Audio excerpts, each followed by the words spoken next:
बिस्मिल्लाहिर्रहमानिर्रहीम। अस्सलामुअलैकुम। Stat 301 assignment number 2। आज की वीडियो में बात करेंगे स्टैट 301 असाइनमेंट नंबर 2 की। ठीक है, टोटल 20 नंबर की असाइनमेंट और उसको आपने बड़े ध्यान के साथ बनाना है और उसको आपने 30 डेट से पहले सबमिट करवाना है। असाइनमेंट को बनाने से पहले मैं आपको इसकी असाइनमेंट नंबर 1 का रिजल्ट दिखा देती हूँ। ये है एक स्टूडेंट जिसका स्टैट 301 की असाइनमेंट आई थी 4 मई को। ठीक है, ये मैंने सबमिट की थी और इसके 20/20 मार्क्स हैं। आपने कमेंट में बताना है कि स्टैट 301 की असाइनमेंट क्या आपने मेरी वीडियो देख के बनाई थी जो मैंने यूट्यूब पे लगाई थी। ठीक है, तो आपके कितने मार्क्स आए हैं, ठीक है, आपने लाजमी बताना है और आपकी तैयारी कैसी है। अच्छा, असाइनमेंट नंबर 2 है, इसमें भी अगर आप पूरे नंबर लेना चाहते हैं तो आपने इस वीडियो को एंड तक देखना है। अब आते हैं असाइनमेंट की तरफ। अच्छा, इसकी रिक्वायरमेंट को पढ़ने की ज़रूरत नहीं, बस वही बेसिक रिक्वायरमेंट होती हैं कि कलर आपका टेक्स्ट का ब्लैक होना चाहिए, बैकग्राउंड वाइट होना चाहिए। अच्छा, करप्ट नहीं होनी चाहिए, फाइल लास्ट डेट से पहले सबमिट करवानी है। ठीक है, बेसिक चीज़ें होती है, आपको पता होती है। अच्छा, इसमें ना क्वेश्चन नंबर 1 है, क्वेश्चन नंबर 2 है। क्वेश्चन नंबर 1 10 नंबर का है, क्वेश्चन नंबर 2 भी 10 नंबर का है। ठीक है, क्वेश्चन नंबर 1 जो 10 नंबर का है उसमें एक्स आई की 1 है और एफ एक्स आई आपके पास की 1 है, यानी कि एक्स आई की वैल्यू ये है और जब फंक्शन के अंदर ये वैल्यू पुट कर रहे हैं तो आंसर ये है। आप बताएं कि probability distribution of y is equal to 2x-1 क्या होगी। पहले तो वो निकालेंगे और उसके बाद एक्सपेक्टेड वैल्यू ई वाई की क्या होगी, यानी कि क्वेश्चन 1 के 2 पार्ट हैं। अब क्वेश्चन नंबर 2 है, इसमें आपको ना 10 नंबर का एक ही सवाल दिया गया, इसका कोई पार्ट नहीं है। ठीक है, अब इसमें ना आपने शो करना है कि फॉलोइंग प्रोबेबिलिटी डेंसिटी फंक्शन, ठीक है, शो करना है कि ये जो फंक्शन है ना ये प्रोबेबिलिटी डेंसिटी फंक्शन है। तो ये आपके पास फंक्शन की 1 है, एक जीरो का केस है, एक नॉन जीरो का केस है। ठीक है, ये वाला कंडीशन है। तो ये 0 से 1 के दरमियान में एक्स लाई करेगा और ये कहीं पे भी लाई कर सकता है। और फाइंड करनी है एक्सपेक्टेड ई एक्स, यानी कि 2 चीज़ें फाइंड करनी है। चलिए इसका मैं आपको सोल्यूशन बताती हूँ। तो ये इसका है सोल्यूशन। ठीक है, ये मैंने बनाया है। अब यहाँ पे जो क्वेश्चन नंबर 1 है, ठीक है, आप कहते हैं कि टेबल कैसे बनेगा, ये ग्राफ कैसे बनेंगे, टेक्स्ट कैसे लिखेंगे। तो ये इंसर्ट पे जाते हैं, ये टेबल होता है। ठीक है, ये देखिए राइट क्लिक करते हैं यहाँ पे ड्रॉप डाउन मेन्यू पे। तो ये देखिए आपसे पूछते हैं कि आपने 2 कॉलम बनाने हैं, 3 बनाने हैं, रो कितनी बनानी है। तो आप इस तरीके से करते हो। यार हमने तो बनाना नहीं है, मैं आपको दिखा रही थी। ठीक है, और बहुत स्टूडेंट कहते हैं कि मैथ को कैसे लिखें हम। तो ये वाला मैथ टाइप सॉफ्टवेयर मैं यूज़ करती हूँ, मैं आपको दिखा देती हूँ। मैं ये बहुत बार मैथ की स्टैट की वीडियो के अंदर बता चुकी हूँ कि ये वाला मैथ टाइप मैं यूज़ करती हूँ। इसकी वजह ये है कि वीयू के स्टूडेंट जो है ना उनको भी यही यूज़ करना चाहिए। और भी बेशुमार टूल हैं जो लेटेस्ट वर्जन के हैं, जिनमें और ज़्यादा मॉडिफाइड फंक्शन हैं और ईजीएस्ट वे है इसको करने का। मतलब अभी ये आई थिंक बहुत पुराना है, 2012 का है आई थिंक, मुझे एग्जैक्ट इसकी वर्जन पता नहीं है कौन सी है, लेकिन ये बहुत पुराना है, बहुत ज़्यादा पुराना है।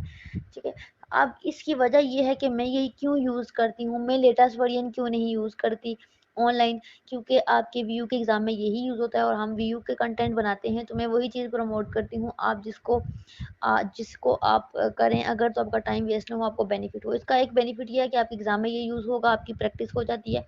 अगर आप कोई और सॉफ्टवेयर यूज़ करते हो तो एग्ज़ाम में तो वो नहीं होगा, एग्ज़ाम में तो यही होगा। तो वही चीज़ सीखें जो आप यूज़ करें, तो वो आपके लिए बेटर होता है। ठीक है, सारे फंक्शन इसके अंदर मौजूद होते हैं, तो फिर मुझे नहीं लगता आपको कहीं चलना चाहिए। अगर आप कहते हैं कि ये हमने डाउनलोड कर लिया, इंस्टॉल कर लिया, या डाउनलोड इंस्टॉल कैसे करें, हमारे पास तो इसकी की नहीं है क्योंकि इसकी की पेड मिलती है। तो आपने सिंपली यूट्यूब पे जाना है, व्यूज़ ऑन विजिकल से मेरा चैनल सर्च करना है, प्लेलिस्ट पे जाना है और ये प्लेलिस्ट है मैथ टाइप ट्यूटोरियल की। इसके अंदर मैंने बताया है कि मैथ टाइप को कैसे यूज़ करते हैं, कैसे इंस्टॉल करते हैं, इसकी फ्री की कैसे मिलेगी।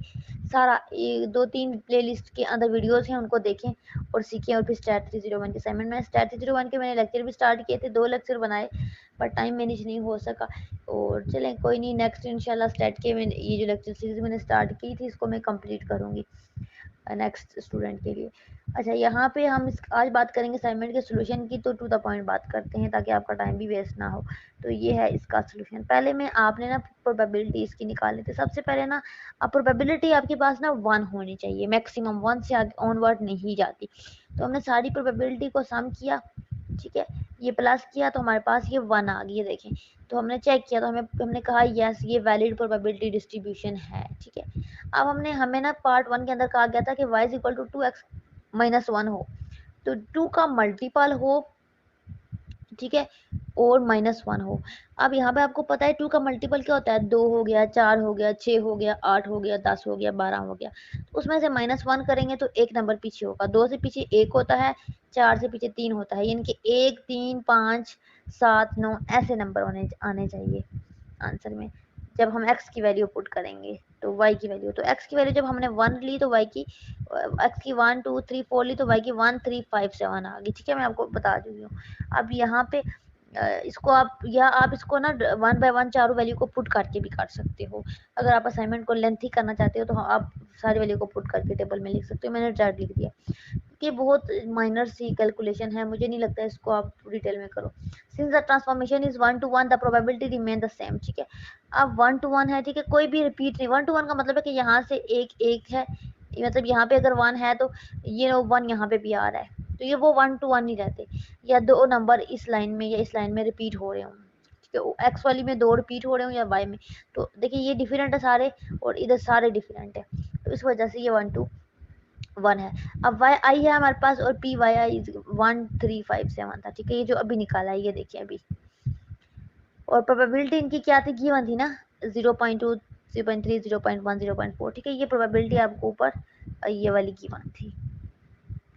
अब आपने क्या किया, यहाँ पे एक्सपेक्टेड वैल्यू निकालनी थी पार्ट 2 के अंदर क्वेश्चन नंबर 1 के। तो एक्सपेक्टेड वैल्यू का ये फार्मूला होता है E Y is equal to summation Y I P Y equal to Y. ठीक है, सब्स्टिट्यूट करना है वैल्यू को, तो आपके पास ना प्रोबेबिलिटी के साथ वाई वाली वैल्यू को मल्टीप्लाई करना है। तो वाई वाली वैल्यू 1 है और उसकी प्रोबेबिलिटी 0.2 है, तो 1 को 0.2 से मल्टीप्लाई किया, प्लस 3 को 0.3 से मल्टीप्लाई किया, सो ऑन चारों वैल्यू को आपस में मल्टीप्लाई करके दरमियान में प्लस किया। और ये समेशन का मतलब होता है प्लस हो रही है वैल्यू, सम हो रही है, तो ये सारी सम प्लस हो रही है, प्लस की कैलकुलेशन की और ये आंसर आ गया। कमेंट में बताना कि आपकी कैलकुलेशन क्या आई है, क्या इसमें कोई आपको मिस्टेक लगती है, अब मुझे लास्ट में बताना। छोटी सी कैलकुलेशन है, आप ये फिंगर पे भी काउंट करके कर सकते हैं, ये इतनी मुश्किल है। वेरिफिकेशन यूजिंग ई वाई करनी है तो equal to E two E X minus 1 करेंगे। ठीक है, ये हम पुट करेंगे लेफ्ट हैंड साइड और राइट हैंड साइड को सॉल्व करेंगे तो आंसर हमारे पास 2.7 आ जाएगा।